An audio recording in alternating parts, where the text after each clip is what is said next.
चलिए जी, आप सभी को हैंडसम भोजपुरी में स्वागत है। कश्यप कहर आने का जो सिलसिला है उसका दो गो चीज आ गया है। पहले तो पोस्टर आ गया था, कभी का पोस्टर आया, टाइम ही नहीं मिला कि हम बता पाए। तो मेहरारू से केहू जीतल ना बा, ऐसा ही कुछ गाना है। पोस्टर हम कभी देखे हैं भाई, 2 बजे के लगभग में हम पोस्टर देख लिए हैं, लेकिन टाइम नहीं मिल पाया कि हम बना पाए, तो अभी बना रहे हैं। टीजरो आ गया है। कश्यप कहर जब आ रहा है तो पोस्टर पहले ही आ गया है, शाम को टीजरो आ गया है। टीजर भी मतलब कुछ दिखाया नहीं गया है, खाली लिखा गया है कमिंग सुना, धनिया तेजपात मरीचा लहसुन ये सब बताया गया है।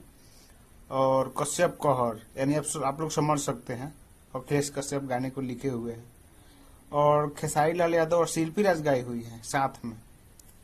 और उसमें जो एक्ट्रेस हैं हमारी भाभी जी समझ रहे हो, जैसे कि हमारी फेवरेट, एक तरह से मुझे तो एक तरह से मेरी फेवरेट डिम्पल सिंह जी इस वीडियो में काम की हुई हैं, जो हमको पर्सनली बहुत अच्छी लगती है और आप लोगों का शायद आप लोगों को भी लगती होंगी। अब हम आप लोगों को ये नहीं बता रहे हैं कि आप लोगों को लगेगी, आप लोग देखते ही हैं।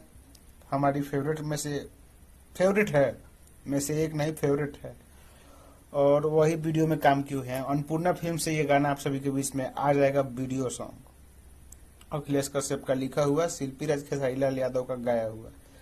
तो घुमा फिरा कर बात यही है कि गाना एक आने वाला है, मेहरी से केहू जीतल ना बा, ऐसा ही गाना है। तो ये अपडेट कैसा लगा कमेंट करिए, और चैनल पे नए आ गए हैं हैंडसम भोजपुरी तो चैनल को सब्सक्राइब करके वीडियो को लाइक करिए, इस वीडियो को शेयर करिए। और हम मिलते हैं नए वीडियो में, शाही कुछ जबरदस्त अपडेट लेकर, कुछ खास अपडेट लेकर। तब तक के लिए बाय, जय हिंद, जय भोजपुरी।